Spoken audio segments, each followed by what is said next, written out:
Like that. There you go. All right, ladies and gentlemen, good evening to each of you. We welcome you all here tonight. I'd like to call this meeting to order, and if you will stand, we'll have our invocation and a pledge of allegiance. Let's go to God in prayer. Heavenly Father, we are grateful that you have given us this day, and we are mindful of all the blessings that you have bestowed upon us. We ask that you would join us in this chamber tonight and grant us just a portion of your wisdom as we deliberate the issues of our city. We pray, Lord, that those decisions will be in the best interest of all of those that we serve. And we make our prayer in your Son's name. Amen. I pledge allegiance to the flag of the United States of America and to the republic for which it stands, one nation, under God, indivisible, with liberty and justice for all. Okay, we have a first item on our agenda tonight is a certificate of appreciation that I'm just going to be delighted to present to Mr. Chris Claw, and if he would join me at the podium, please.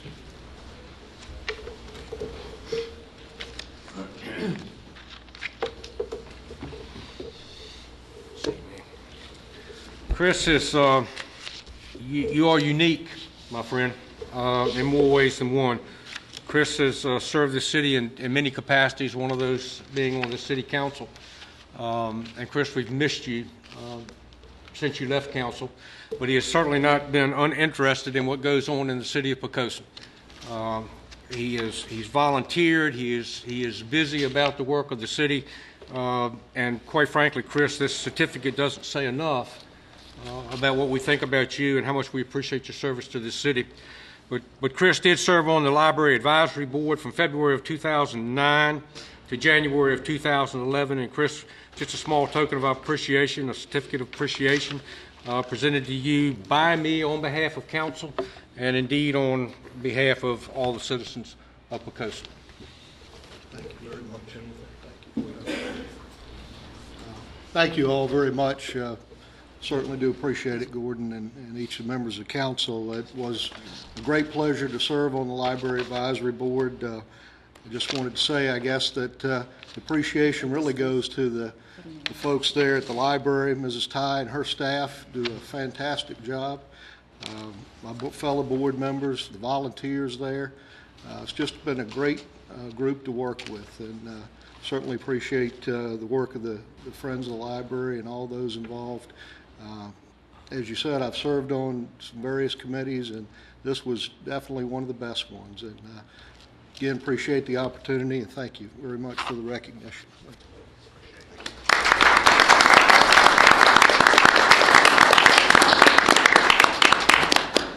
Okay, Mr. Wheeler, you have some recognition you'd like to make? Yes, sir. This one this evening, I'd like to invite Keith Hicks forward. Mr. Hicks is one of our newest employees. He works in the Department of Public Works. I thought we'd take a moment, let him introduce himself to you, and tell him what he does for the city. Good evening. Good evening, Keith. I'm with Public Works. Thank you for the recognition, and I appreciate the opportunity. Okay, Thank you very much. Welcome aboard. That's all I have, sir. All righty, let's move on to audience for visitors. Is there anyone in the audience who would like to address council on any issue at this time? Anyone? Okay, let's move on to approval of the minutes. We have two sessions. We can take those individually, please. Mr. Mayor, I move that we adopt the minutes of the regular session of February 14th, 2011. Okay? Second that. All right, motion made and seconded. We adopt our regular session minutes from February 14th, 2011. Any concerns, comments, questions regarding those? If not, Ms. Wiggins, please.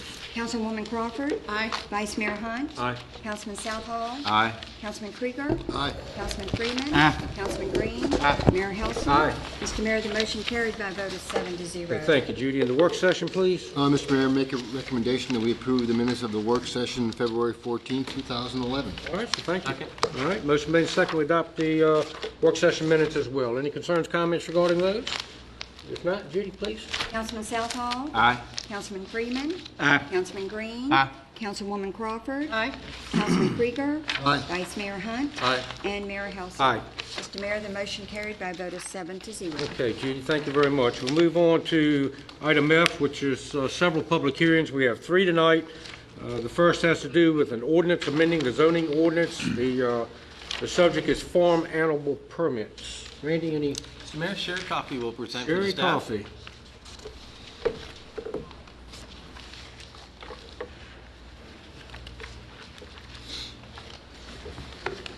Mr. Mayor and members of City Council, I bring before you tonight changes to the City Code under Appendix A zoning, Section 1-17 pertaining to the keeping of farm animals. Per the City Code, residents in residential districts are allowed to have farm animals on their property with a farm animal permit. I've been issuing farm animal permits for the past 9 years, and during that time I've found some items that are outdated and need to be corrected. The changes are noted in your agenda package. I have approximately 14 residents who currently have farm animal permits. When a resident applies for a farm animal permit, the applicant pays a $15 non-refundable fee, and I notify all adjacent property owners to make them aware of the pending permit. Before the permit is finalized, I go out to the property to do a visual inspection. The permits are valid from January 1st through December 31st. Every November, I send out renewal notifications for everyone to renew their farm animal permits, and again, I notify all adjacent property owners to let them know what's going on in their neighborhood. I also do yearly inspections on all the current permit holders to make sure the pens are clean and sanitary and that there are no problems for the adjacent property owners. These changes to the code are for housekeeping purposes and will not change the current application approval process for permit holders, nor will it change the overall intent of the ordinance to allow the keeping of farm animals in residential districts. I did notice this afternoon, after looking through the agenda package, that under paragraph paren A, paren 2, the words "except pigs" was inadvertently crossed out and should not have been. That concludes my presentation. If you have any questions, I'll be happy to answer them.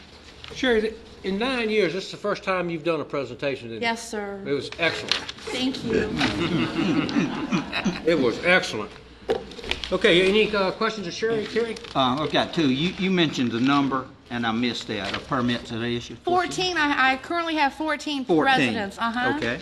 And one other question on A3. It says pigs shall be maintained in pens with 36-inch high perimeter fence. Do we mean at least 36 inches or exactly? We can make it at least if you At would least. like. I think it would read better. just Sure. So we don't go out there and give somebody a ticket for 40-inch. You know. Oh, of course. We can change that. I have a question. When it's changed, will the part that's got the marking through it, in section B where it says other than pigs and it's lined through it, will that be coming out or will it be unmarked? The paragraph C, Yeah. that whole paragraph's coming out because it reads exactly the same as B, except it mentioned pigs, so we're just adding pigs to the paragraph above to delete the whole paragraph. I was just wondering why pigs were differentiated from the rest of them. It's been like that since I've been here, and looking through it, it just needed to be changed. Have there been any problems relative to pigs? No, Just a quick question. Why is the state health department now out of our, I've sent emails out to just about everybody I could find on the internet, and nobody had any idea of what I was talking about. that's Richmond. No comment. It's going to change. Yeah, no comment. All right, the other questions of Sherry? Anybody else have a question? So, sure as I understand it then, in paragraph paren A, paren 2, where it says except pig, that's going to go back in. Right, that should have stayed in. Okay. And then, And then in that paragraph A, paren 3, we added in maintain in pens with at least a 36-inch high perimeter. Yes, sir. Mr. Mayor, one further suggestion as you consider this, Mrs. Crawford actually brought this to my attention earlier today. On the second page of the proposed draft ordinance, you'll see 55% of the way down the page, you have a paragraph marked with a B. To keep it in sequence, we should probably replace that, and rather than have it be marked with a B, have it be marked with a 4. I talked to Sherry after I spoke with you. Okay. And you can explain it? I don't know what that was. Right. That's a So little scary. if you look at the first page, it's got a paren A, Okay. and the paren B follows from the very first paragraph. Okay, Yeah, that's good. all right. Thank you. Okay, any other questions of Sherry? Because farming on those That's right. Okay, we all right? I have a comment. Go ahead. I'm one of those 14 people with the permits, and I have 2 roosters that if anybody wants to get their own permit for chickens, you can come have some roosters from me. My neighbors would be appreciative, as would I. Yes, sir. I would suggest, given the nature of the amendment, that the city council, if you're favorably inclined, waive the second reading. So moved. Okay, Sherry, thank you very much. Thank you. Appreciate it. Okay, we need a motion. Did I have one? Mr. Mayor, Okay, is there a second? Okay. I'm sorry, I got wrapped up As with amended. that great presentation. Let me close the public hearing first. Okay, now we're ready for the motion and second. Mr. Mayor, making a motion that we adopt an ordinance amending the zoning ordinance by revising Article 1, Section 1-17, keeping of farm animals, as amended. Just about pigs. And dispense with the second reading. And dispense with the second reading. Okay. Second. Let me back up. Let me back up because I made an error.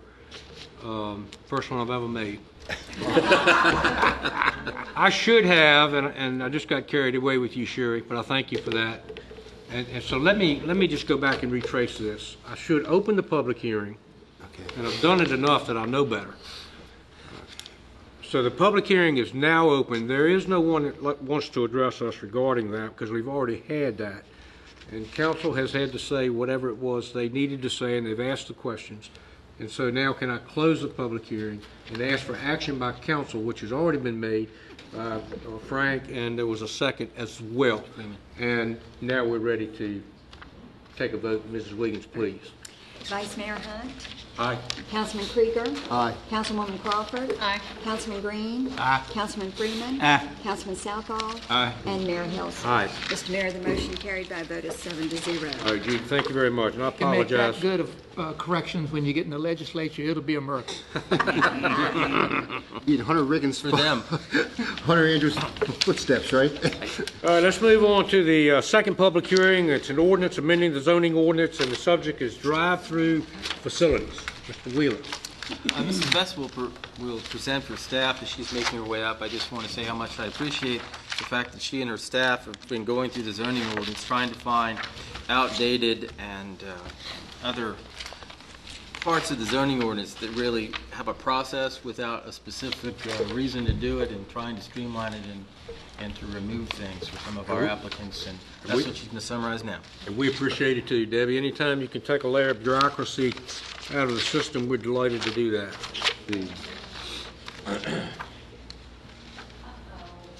What's wrong? That's what blew the bulb. Okay. Oh, is that what it was? Blue was the bulb in the projectors. So for So we those don't- that are watching at home, I apologize.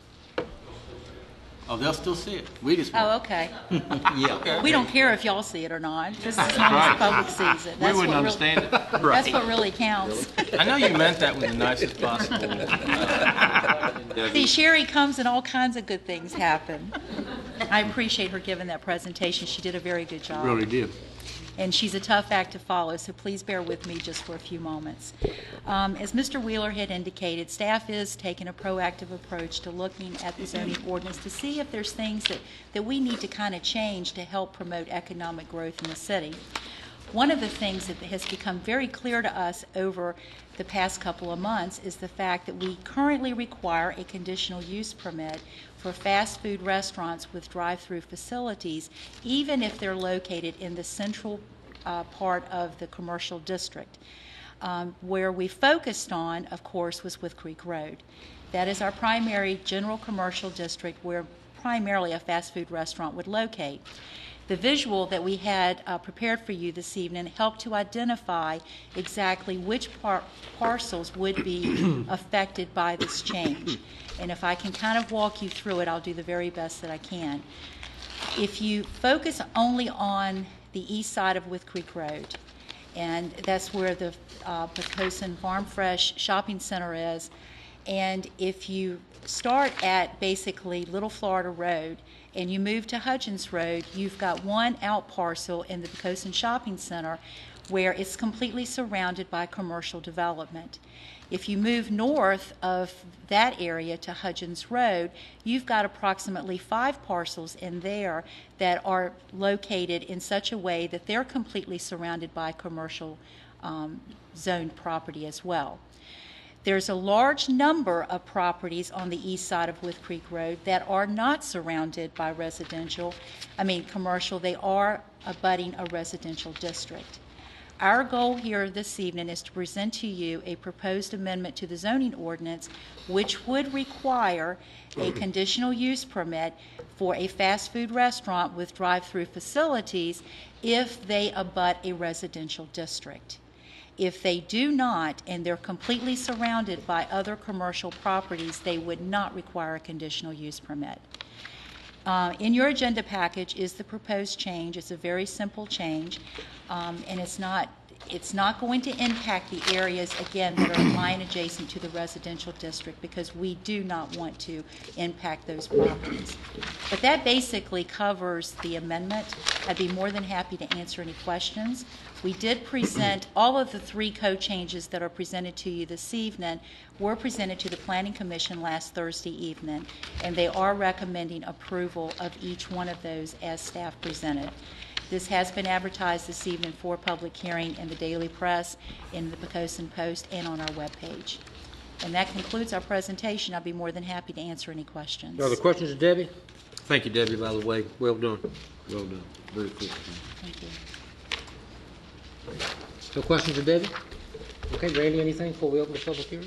No, sir. Okay, then we will open the public hearing and ask if there's anyone in the audience that would like to address this ordinance change. Okay. Seeing no one, we'll close the public hearing. We need some action from council. Mr. Mayor, I move that we adopt an ordinance amending the zoning ordinance by revising Article 10B2 district regulations pertaining to drive-in facilities for restaurants, and that we dispense with the second reading. Okay. Second. All right, we have a motion made and seconded. Second. That we adopt the ordinance and dispense with the second reading. Any other questions, any concerns, comments? Okay, Judy, please.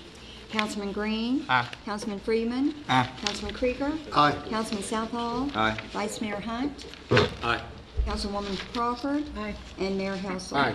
Mr. Mayor, the motion carried by a vote of 7-0. Okay, thank you, ma'am. Let's move on to the third public hearing. It is an ordinance amending the zoning ordinance. The subject is home business permits. Mr. Wheeler? Karen Holloway will. All righty. Karen? Good evening, Mayor, Good evening. honorable council members. This is another housekeeping measure. We were processing, actually, the Commissioner's office is normally in charge of the home occupation use permits unless some type of zoning issue comes up. So as we were processing one of the permits in the Planning Department, we came across the standards for approval, and that's Article 14, Section 14-5. Number 8, you can see there, one of the standards for approval is that the proposed activity will not violate any restrictive covenants applicable to the premises. That is not something that the city actually has jurisdiction over. Each subdivision is responsible for their own subdivision or restrictive covenants. So we propose to strike that from the standards for approval, renumber that number 9 as number 8. We'll have 8 standards for approval, and we will alter the permit application itself to advise business owners that they should check their restrictive covenants before proceeding with the business. Any questions? Any questions of Karen? Not so much for the change, but just a question, Karen.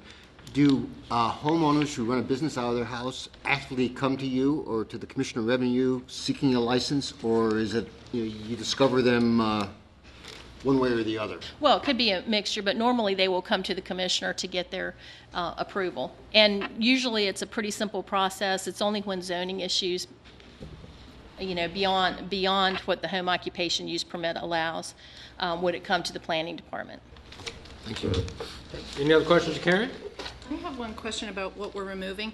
While I agree that we should not be in the business of enforcing homeowner covenant regulations, I don't I don't know that it's a bad idea to have something in there that the applicant is responsible and the homeowners association is responsible for that part of it. So I didn't know if there was a way we could word something, or whether we do want to entirely avoid it.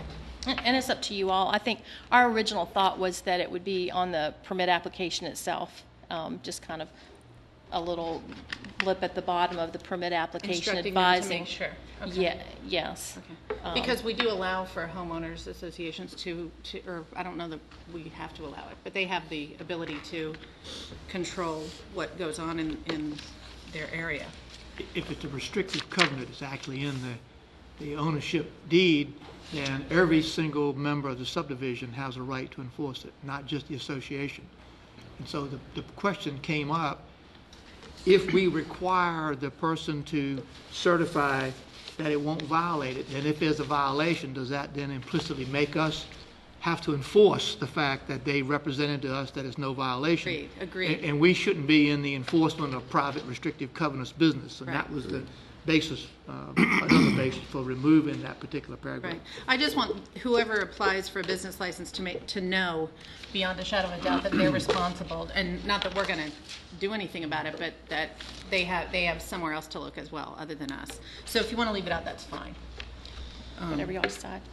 That's fine. Okay, all right. Other questions, other comments?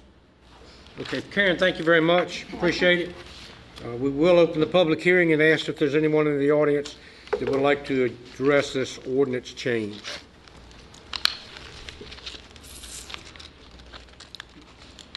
Okay, we have none, so we'll ask for some consideration from council.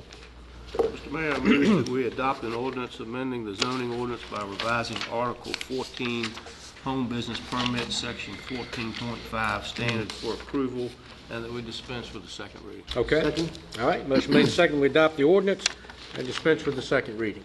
Any concerns, comments, any questions? If not, Judy, please. Councilwoman Crawford. Aye. Vice Mayor Hunt. Aye. Councilman Southall. Aye. Councilman Krieger. Aye. Councilman Freeman. Aye. Councilman Green. Aye. Mayor Helsel. Aye. Mr. Mayor, the motion carried by a vote of 7-0. Okay, thank you, Judy. We're going to move to new business, and there needs to be an added. Yeah, Mr. Mayor, I move that we amend our agenda by adding an item 3 under new business, and the title would be Board of Equalization.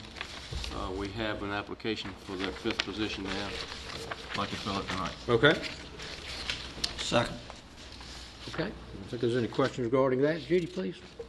Councilman Green. Aye. Councilman Freeman. Aye. Councilman Krieger. Aye. Councilman Southall. Aye. Vice Mayor Hunt. Aye. Councilwoman Crawford. Aye. And Mayor Helsel. Aye. Mr. Mayor, the motion carried by a vote of 7-0. All right, thank you, Judy. Let's go to item 1, resolution making an appointment to the Wetlands Board. Anybody prepared with a name? Mr. Mayor, Yes, sir. I propose a resolution making an appointment to the Wetlands Board with the name Ms. Sally Smith inserted. Okay. Second. All right, a motion made and seconded that we adopt the resolution with Sally Smith's name inserted. Are there any comments regarding that? Any questions? If not, Judy, please. Councilman Southall. Aye. Councilman Freeman. Aye. Councilman Green. Aye. Councilwoman Crawford. Aye. Councilman Krieger. Aye. Vice Mayor Hunt. Aye. And Mayor Helsel. Aye. Mr. Mayor, the motion carried by a vote of 7-0. Okay, thank you, Judy. Let's move on to item 2. It's a resolution granting permission to proceed with the Poquoson Heritage Park project. Mr. Wheeler? Mr. Callis is going to present for staff. Come forward, Dave.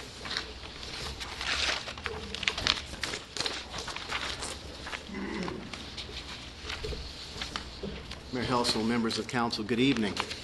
Staff comes before you tonight with an update on Heritage Park, a project which supports and promotes the enhancement of the With Creek Road, Victory Boulevard retail corridor, and provides a welcoming gateway amenity for citizens and visitors alike. As shown in the aerial view, Heritage Park is projected for location at the corner of With Creek Road and Victory Boulevard, giving it tremendous visibility for pedestrian and vehicular travelers alike. A donor funding campaign was initiated in 2009 to underwrite the cost of the project. Through the volunteer efforts of Poquoson resident Jack Moran, key support from the Poquoson Garden Club, and a number of donors, we're able to report tonight that much progress has been made. We've taken the liberty of listing the corporate donors for your review. They include Unity Business Systems, Wachovia Wells Fargo, Farm Fresh, Dominion Virginia Power, Langley Federal Credit Union, and BB&T. Thus far, the design of Heritage Park has been completed, site location confirmed, and estimated material and construction costs identified. We're very pleased to report that funding and pledges have now been received in excess of $38,000. We estimate an additional approximate amount of $30,000 must be secured to fully fund the project. Mindful of City Council's original authorization to proceed once all funding for the project was obtained, we respectfully seek your authorization this evening to utilize the initial funding secured and pledged to order the clock and to make preparations for the relocation of the Wachovia Wells Fargo monument sign. Additionally, we would request authorization to move forward with the project as additional donations become available. It is our belief that once the clock is ordered and plans for its installation moved forward, enthusiasm for the project will be heightened. We hope the positive momentum which will accompany this phase of the project will enable us to secure the remaining funds through citizen, civic, and corporate support. I'll be pleased to answer questions and provide additional information as needed, and I appreciate the opportunity to provide this project update and request for consideration this evening. Okay, any questions for Dave? Mr. Mayor, one question for Dave. On the photo of the clock, or the picture of the clock, you show one, like a stone inside engraved with something. Wasn't there supposed to be like 4 stones in there? Yes, sir, that is correct. There will be multiple watermen? stones. Okay. Yes, sir. All 4, okay, that's just a sample of the one. That is correct, yes, sir. Those are actually on hand. Those rocks, boulders, we actually have those. Right, okay. And just, oh, I'm sorry. That wasn't my question, I was actually asked that question. Dave, do we actually have the $27,097 in hand to pay for these 2 items? No, sir. We have $18,000 with an additional $20,000 pledged to be paid in consecutive yearly payments over 4 years. So we're looking for the city to make up that difference? I mean, if you order these 2, am I correct in saying that if we pass this resolution, you're going to spend $27,097? Yes, sir. But we don't have all that money. Go ahead, Randy. The concept would be, sir, that as soon as the additional donations come in, we would simply pay ourselves back. We think that'll be shortly. Dave he indicated our most recent significant pledge. He didn't mention that the first of the 5 years was the check has been received. So we received that This is not in week, the amount, buddy. So we have So we're 5,000 more. We have $23,000. We have $18,000, We a have little more than $18,000. $18,000 in cash at this point. I think that's a very Plus good the check. question, Buddy, and I was going to ask, but we also have very strong confidence that we will collect. Absolutely.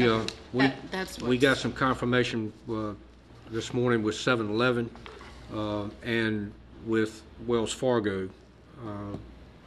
They're not sure whether they're going to do a one-time donation or whether they'll stretch their donations out. That's as far, Dave, as I got with the conversations today. I expect a call from Wells Fargo tomorrow. I don't think we'll hear from 7-Eleven until probably next week, to be perfectly honest with you. But we did find the right people to chat with. If council will remember, when we first looked at this project, we had thought that we wanted to do the entire corridor. And of course, the economy kind of went south, and we decided at that time that it was not a good project to put on the backs of the taxpayers. And so we solicited for specific dollar amounts, and we also went out and secured donations regarding the pavers, the concrete, the benches, the actual boulders or large rocks that the memorials will be placed on, and we had commitments for donations for all of that. I believe that I believe it's a step in the right direction. I think it's something that the city will be proud of. We don't have anything currently. We honor our veterans, our deceased veterans on this, on the monument in front of City Hall, and we should do that and have done that. This will honor all of those who have served. We don't have anything in the city that I'm aware of that talks about our watermen, the heritage there, to include farmers, by the way, that takes us back to where this community really started years and years ago. It's an opportunity for folks, to be able to walk to this project. They could certainly, I could see having events there. Certainly big enough for that. I just think that the public would really enjoy it, and I'm certainly going to support it. And it's kind of been a something that I've not harassed council about, but certainly have talked to you on many occasions, and you've been very, very supportive and very helpful when it came to doing this. Somebody may have a question regarding the same type of procedure that we used with the redoing of the football field. Last Thursday, and I've already talked to Teresa, we now will start receiving on a monthly basis that very large donation that we were looking for. The project that individual was working on is now completed. It went 7 months longer than they thought, and they have changed the way that they want to make the contribution. They want to do it on a monthly basis, and so Teresa will be making those calls, and between she and Randy, determining how you folks want to structure that. So, and this is the same type thing with these folks with the pledges. I'm confident 7-Eleven will come through, and I forgot to mention McDonald's. Also talked to McDonald's last week. It's the regional manager has it, and he is in conversation now with the owner-operator of McDonald's. So I'm convinced that the money will be there. We haven't used any tax dollars. The city will be involved, hopefully, in the sidewalks, not pouring those, but possibly digging those out and forming those sidewalks. And I think that's all we've asked the city to do at this point. I'm not so sure that we couldn't get that donated, quite frankly. But anyway, Dave, well done. And Jack Moran has a plan in hand to, in order to build dollars for this, is to sell pavers, actually sell them with people's names on them, or deceased family member's name on it, or just honoring somebody's name on them. I think it'll be the focal point of the community in a very short period of time. And that's all I got to say about it. Is the total cost of the project $38,000? 67. I didn't see 67. It's on 67. It's on the front? On your front. But, So we're up front in city money, but we are pretty sure we're going to get it back. Is that what I understand? The idea would be Go ahead.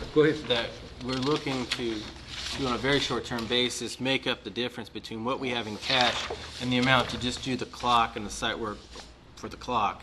The balance of the project would come after we get ourselves that $9,000 potentially paid back through the existing pledges or any new pledges, and only at that time, once we were resource positive, would we proceed to finish the project.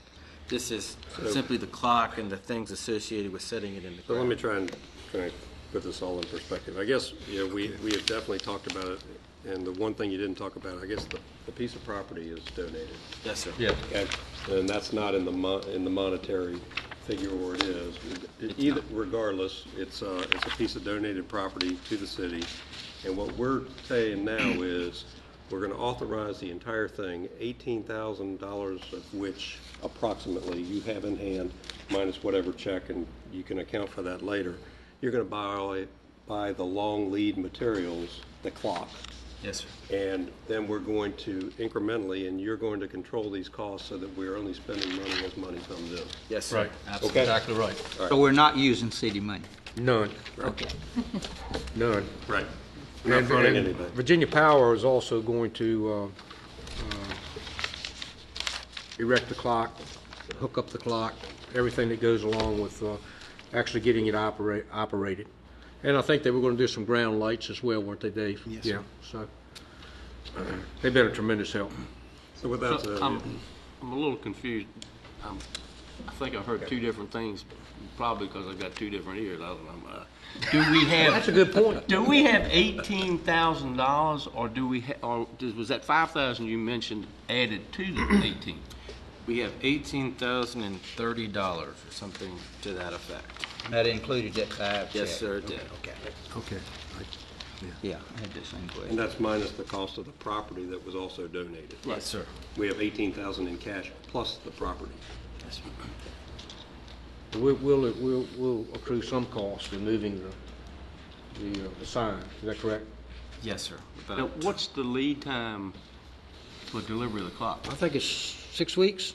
60 days is what they have committed to, but they would certainly try to move faster if it was so desired.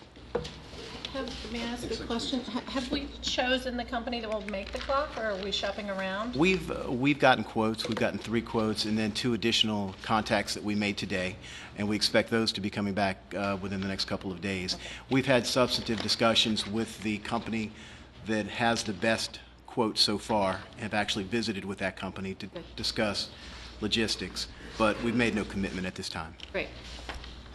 So now, when this clock comes in, are we going to put it in place, or are we storing it till we get the rest of the money? They'll put it in place. They actually do the installing. So we actually have to have the pad poured and ready, the site ready. When that clock is delivered, they come down with the clock and install it. That's why we're asking to move forward with that. But they will also hold the clock till we get the site ready for it. So if we ordered it tomorrow and we don't get our site ready for 6 months, they will hold it for us. Right. Site being just the concrete pad. And that under will give us a budget. better feel that the money's going to come in the way that we predict that it's going to come in, and if not, then we'll make other... To set the clock, all we have to have is the pad that the clock... It's my understanding. ...sits on. That's We're not right. going to do the Brickwork. pavers and sidewalk and... We're going to kind of cash in all the But markers. the hesitation is we're telling the public we're not going to use city funds. Mhm. It's going to be totally paid for by donations, and all of a sudden we're moving forward to expend city funds. Makes me a little nervous. Well, it's it's a matter of whether or not we are convinced that 7-Eleven, Wells Fargo, and McDonald's. I'm confident they're going to come through for us. Now, if the council feels better in waiting until they do, that's certainly an option. I'm willing to let the manager manage it. Yeah, I'm willing to do this like we've done other projects in the past, which is, we have the city manager to watch over the funds to make sure that we don't get ahead of ourselves and to suspend the project if something doesn't work out exactly the way we think. If it were to occur like that, I can think of a couple alternate locations that we could go to if we had to, so that the clock money is not lost. But, we obviously want to do the park, the Heritage Park, and we have been talking about this for a long time. I guess it's kind of time to get off the ground with it. Well, you said, Gene, scares me because you said if things don't work out money-wise, we just suspend the project. They were sitting with a clock on a concrete base and nothing else around it. I don't know. I guess I agree with Mr. Green that I'm kind of leery on obligating funds to cover it until we have enough funds to make sure that 7-Eleven, Wells Fargo, McDonald's come through. That's certainly an option. Wells Fargo has given the land to us already. They've already given the property. Yeah, and I don't know what, we can expect more from them. We expect more from them. Okay. And I would think that's probably a pretty decent bet, and I'd be willing to go with it as long as the manager is keeping a close eye on it. I don't think anybody's going to, just leave us hanging. Well, I'm not sure what a concrete pad costs. Estimator? To set this thing on, there are many of these that are set on sidewalks throughout the Commonwealth. Many cities have them. We're certainly not going to be the only one. they're sitting out on a street corner. I don't know how much a pad, costs at port. I recall the size. I just don't. The size of the clock from what the sketch you gave me. I can't imagine that pad's going to cost you any more than a couple $1,000. Right. When we originally started talking about this project, we were going to put it on the clock on With Creek Road, if you remember. Right. We were going to put it right there, and then we decided to go and more to a park off the road concept. And so that's why I'm saying there's some alternates so that these privately donated funds wouldn't be lost. That's why I'm confident that the city manager can handle that. Me too. And praise us if something's lost. I've seen them just give them $2 million to build a school with, or handle it. Okay, so valid concerns, no comment, but, Mr. Mayor, it is what it is, and let's make a decision when Yeah, we. Mr. Mayor, I'm going to make a motion that we adopt the resolution granting permission to proceed with the Poquoson Heritage Park project. Yeah, and I'll second. Okay, we have a motion made and seconded. We adopt the resolution, and we had some good comments. Any questions, any other comments? None? Okay. Judy, please. Vice Mayor Hunt. Aye. Councilman Krieger. Aye. Councilwoman Crawford. Aye. Councilman Green. Aye. Councilman Freeman. Aye. Councilman Southall. Aye. And Mayor Helsing. Aye. Mr. Mayor, the motion carried by a vote of 7-0. Okay, thank you, Judy. And I will, actually, what I'll do tomorrow, Dave, when I chat with these people, I will call Dave, Randy, and you can pass that information on to council then about what they've decided to do. Fantastic. Okay, and thank you, Dave, for all your work. Okay, let's move on to the new item, item 3. Mr. Mayor. Yes, sir. I move that we pass a resolution for the Board of Equalization with the name of Casey Stratton inserted, who's here with us tonight. Okay. Hey, Casey. Second. Okay. Motion made and seconded that we adopt the resolution with Casey Stratton's name inserted. Any other comments or questions? We I'm sorry? understand that there is an educational requirement before you can physically serve now. Okay. Yes. Yeah, there has to be a level of training in order to be qualified for the board. Okay. Okay. Yes. Good deal. Thank you, Wayne. Okay, Judy, please.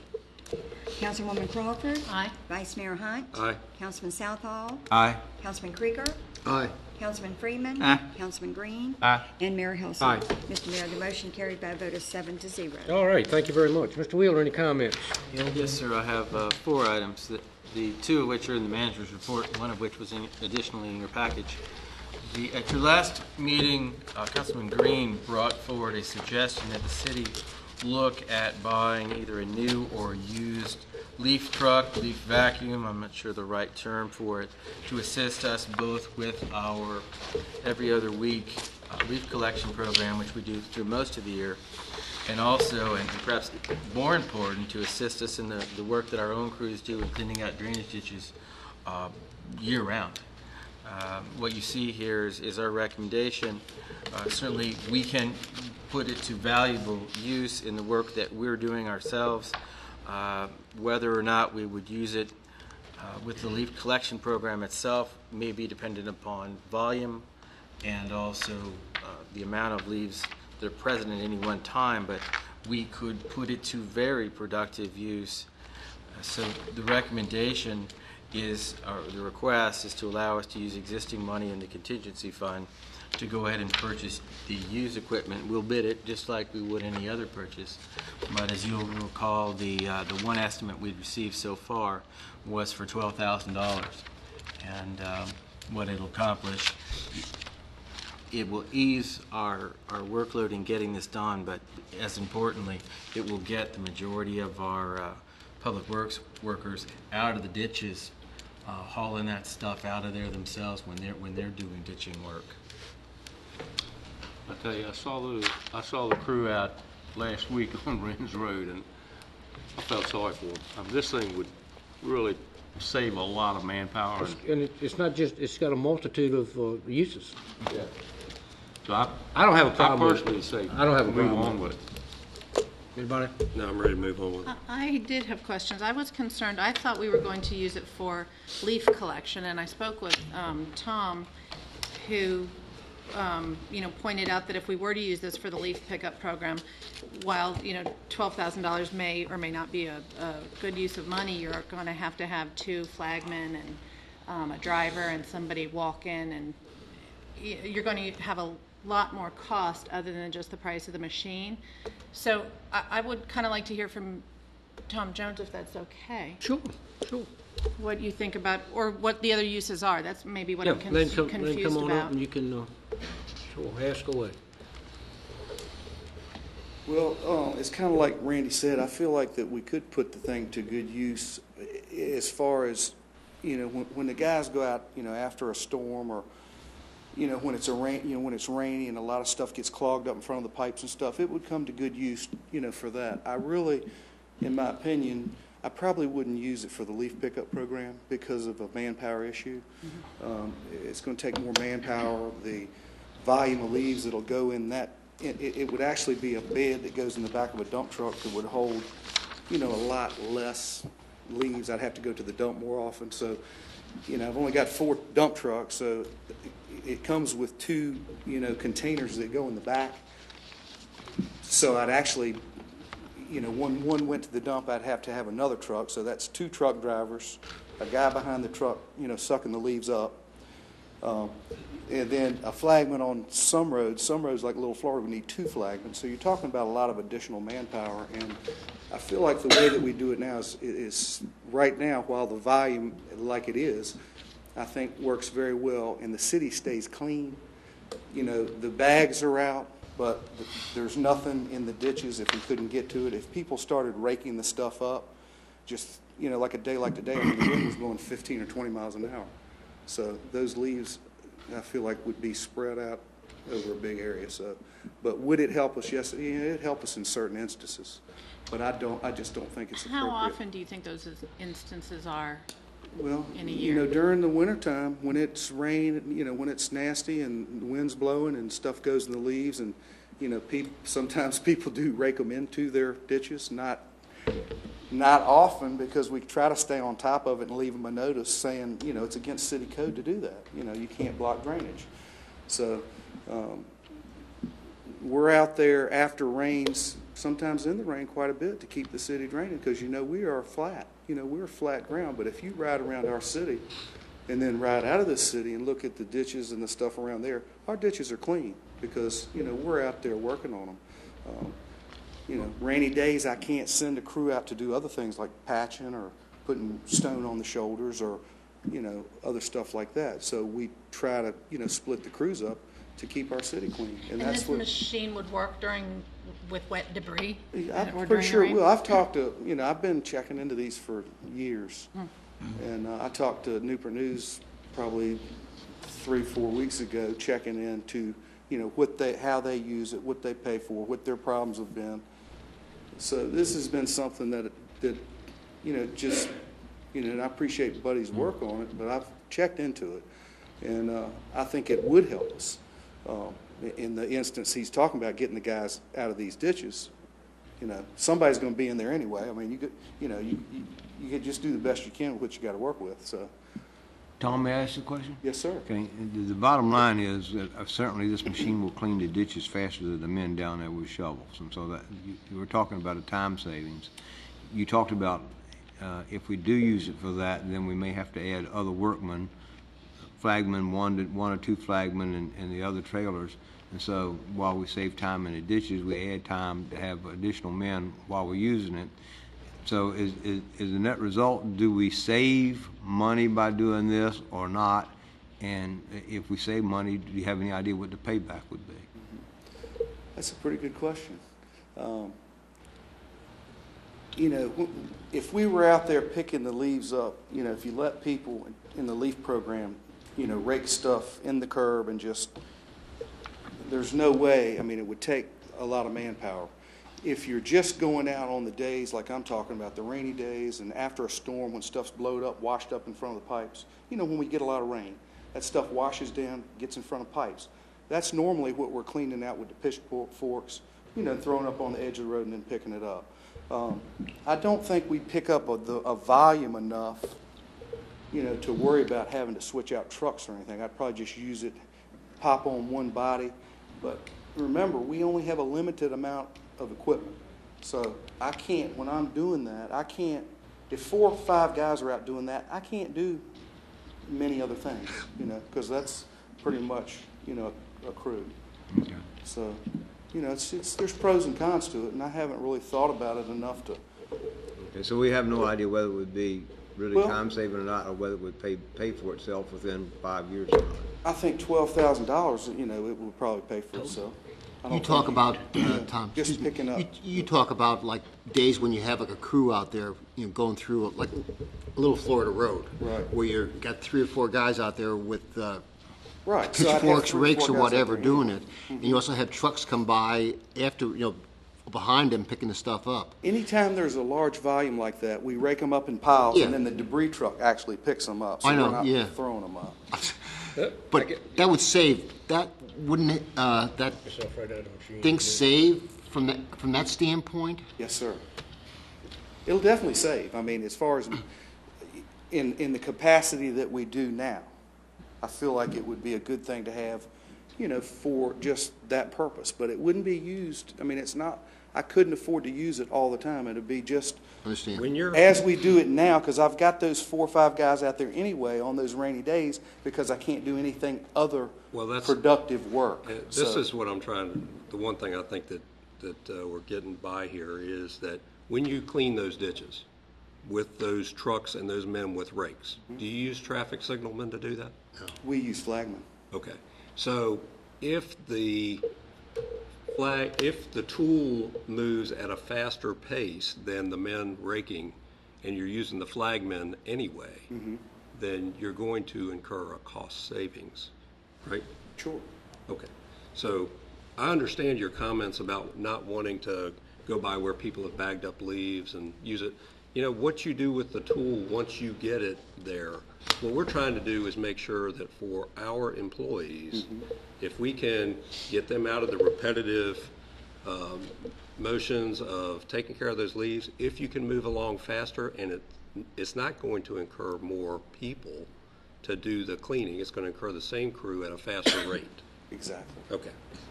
Let me put you on the spot. And Tracy, to That go clarifies to my your question. question, I asked the equipment salesman, how much force does this vacuum have? And he said that it will pick up a cinder block laying in the ditch.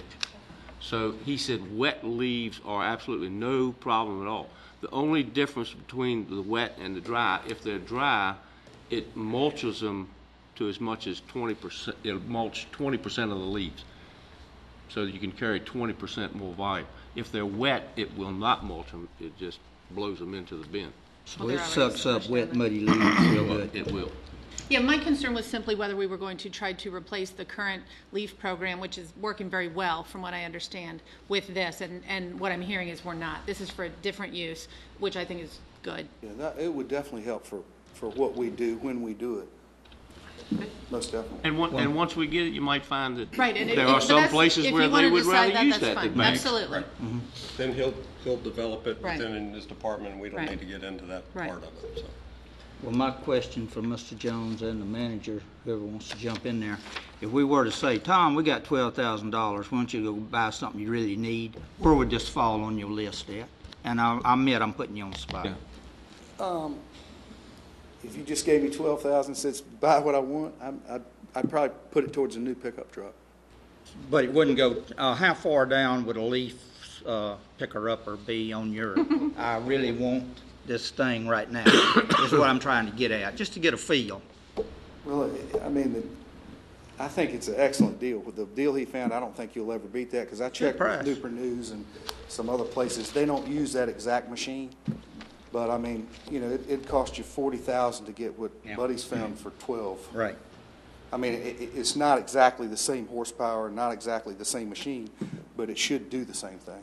Well, your pickup truck is in the capital improvements plan, right? So He asked me hypothetically what Small I'd use it for. value tools. Yes. So you gotta So- be careful, you know. And it's not $12,800 either for a pickup. I think, If you want that truck. you know, if I was able to Although get I that have machine, staff we for definitely it. utilize it, you know. Well, our job is to not determine whether or not you need it or you don't.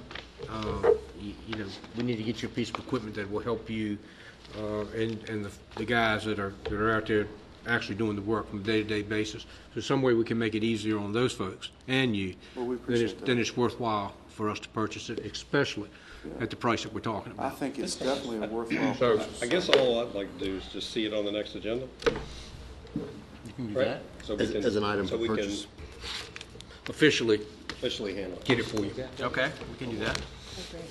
Any other questions? Okay, that all right? Fine. That okay with Get everybody? several. Okay, thank you, Tom. Right. Sorry. Okay, you, I don't know, I might just, you promised me on the phone this afternoon, but I have been very, very streamlined in my comments. An informational note to those watching at home more than anything else. For those people that are disabled or elderly that need transportation to medical appointments, the Peninsula Agency on Aging provides that service free of charge to those persons. All you need to do is call them a couple of days ahead of time to schedule around your appointment. They'll take you and they'll pick you up. Their equipment is handicap accessible, wheelchair accessible, and it provides for a person to go along with you if that's required. Just wanted to take advantage of the TV to talk about that. Also, for those persons that are interested in helping the city with our emergency response training, our CERT team, which is a group of highly trained and highly dedicated citizens that help us in all manner of emergency preparation and during emergency events, is beginning their next training class this Thursday at Fire Company 1 at 6:30. You can show up, or if you would like, you can call City Manager's office for some more information before that. And lastly, I just wanted to point out to you the master work session schedule. What I'm suggesting in the month of March at your first meeting is a work session to receive the report from Landmark Design. These are the folks that are updating the economic development study and Big Woods plan for the city, to be followed at the next meeting with a presentation from Mr. Callis regarding an economic development strategic plan, which is how we implement those and other high-level goals of our economic development program. And lastly, I would note here and request to be able to extend on your behalf an invitation to the school board to meet with you in work session the evening of April the 25th. That is consistent with how you did it last year. It's a meeting prior to the budget public hearing. all right, thank you, sir. Anything else? No, sir. Okay, Frank, any comments? Just a couple of things, Mr. Mayor. One, we got a letter this week from VDOT concerning Poquoson Avenue pedestrian safety project. And I wonder if the city manager would comment to the audience about VDOT's offer to us or their suggestions. I would be pleased to, Mr. Mayor. Sure. The letter was received in response to an inquiry that I had sent in the month of January, which asked two questions pertaining to the current grant application that the city has made. The first question asked if there were grant funds awarded and expended on behalf of the city or by the city, and then subsequently to that, we decided not to move forward with the project. Would we need to pay those funds back? And the answer was yes. The second question was if we got into it and decided that we would like to switch those funds to another project in the city, could we do that? And the short answer was no, we would discontinue that project and then set ourselves up to make a future grant application for the other project. What VDOT suggested in their letter is that before we got too far down the road with the grant funds, that they would like to work with us and expend some of their planning money to do the beginning aspects of the pre-engineering work that was discussed as sort of it is a necessary prerequisite to know where, what, how much, and what kind of impacts it would have. My understanding is that by using their funds and some of their consulting resources, that this would be pre-grant, so it wouldn't be something we would have to pay back. They'd suggested that we move forward in this manner and that staff meet with them, perhaps a few others, to scope it before we move forward. But in essence, that is the, I think, as I recall it, the gist of that letter. Can we send like a letter to the chairperson of the sidewalk committee and informing them of this letter here? You can do anything you'd like, sir. I mean, I think, they should, be on the end, at least to know what, VDOT's offered to us as a city. The only other thing, Mr. Mayor, I have is that, well, I have two things, I guess. The municipal pool, we know is a cash cow, to put it, in easy words. And I'm wondering whether, Mr. Callis can look at the schedules that he has, the pool open during the summer months. June, July, it's always busy. I think August is the dog days of summer, and interest kind of wands as far as the use of the pool goes. And maybe it would be, a way of saving some monies if we don't have the pool open on a Monday or Tuesday and just have it open maybe 5 days a week or something like that, or curtail the hours some way. But I'll leave that to you and your staff Glad to look at to it. look at, please. And I guess the last thing I have, and it's kind of a personal thing, and Mr. Moore has probably done it, and Mr. Callis has done it, and Mr. Wilson's done it. I'm sure Mr. Green has never done it. But I shot an eagle today. Not a bird. Not a bird. You can't shoot eagles or seagulls. Why'd you do that? An eagle on a golf course today. So I'm very proud of that. So that's all. Okay. I can assure you I've never done it. That's all I have. Frank, can I ask you a question? Did it go in the hole you intended it to? Oh, yes, definitely. 120 yards out, the 7-iron, right in the pin, right to the hole. God. Kerry, any comments? Just one thing for some time way out in the future. I called Friday morning to see about the board package and found out that it's just about totally electronic on the web page by Friday morning. So I just thought sometime we may discuss later on how much of this paper that we really need, and maybe look into that for just sometime in the future. Okay. One of the things that, and let me back up to Frank's comment, one of the things that I took from the VDOT letter was that they specifically wanted to speak with staff. Did I understand that correctly? They suggested that they would meet with staff and perhaps some other individuals that you might name.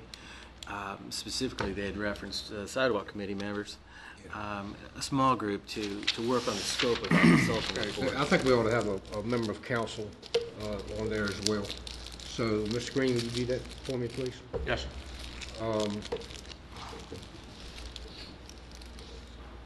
Yeah, I think your voice in that would be helpful. Excuse me, Kerry, I'm sorry, I didn't.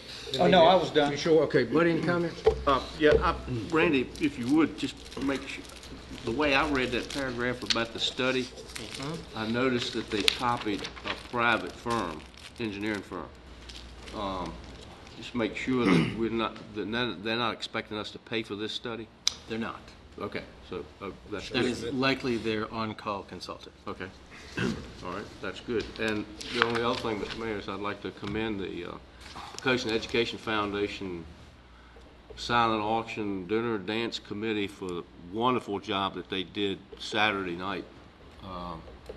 The people on that committee just did an outstanding job. I've never seen the yacht club decorated as pretty as it was, and everybody had a great time. And today I found that they've raised approximately $15,000 for the Education Foundation. So great. Thank you for the citizens that supported it and the businesses, and a special thank you for that to that committee. Gail Wojciechowski with Stevens Office Supply did a bang-up job. Good deal. All right, thanks, sir. Bud. Yes, I'd just like to offer my congratulations again to Randy and Bernie for receiving the Governor's Award for their bravery. I think, we can't thank them enough for that, and I'm certain the family is greatly appreciative of that also. Absolutely. Mrs. Crawford. Just about the sidewalk, the letter and the sidewalks, I think that it's wonderful that we somehow have worked out, if it is the case that they're going to help us with the engineering study on top of the grant if we decide to go that way. But I think getting the engineering study done is absolutely step one, so that we have those answers, so, yay. Okay, Gene? The only thing I'd add to what Buddy said about the Education Association is they couldn't have done it without the support of the Poquoson Yacht Club. And Poquoson Yacht Club did a phenomenal job, in my opinion, just donating the facilities for that within our city. To actually have an event like that within the city at a very nice location. So I'd like to thank them for that, as well as helping out the Education Association. That's all I got. Okay, and I think everybody has covered any point that I may have made. Randy, let me add my congratulations to not only Buds, but I'm sure the rest of council in receiving that award. You and Bernie both, but that's quite an honor. That's quite an honor. We're proud of you. It was. Thank you. We're proud of you. Okay, anything else? All right, is there a motion to adjourn? So moved, Mr. Mayor. All right, Second. Mrs. Wiggins, please. Councilman Southall, Aye. Councilman Freeman. Aye. Councilman Green. Aye. Councilwoman Crawford. Aye. Councilman Krieger. Aye. Vice Mayor Hunt. Aye. And Mayor Helsing. Aye. Mr. Mayor, the motion carried by a vote of 7-0. Thank you, ma'am, and we are adjourned. We should thank Kerry for telling me.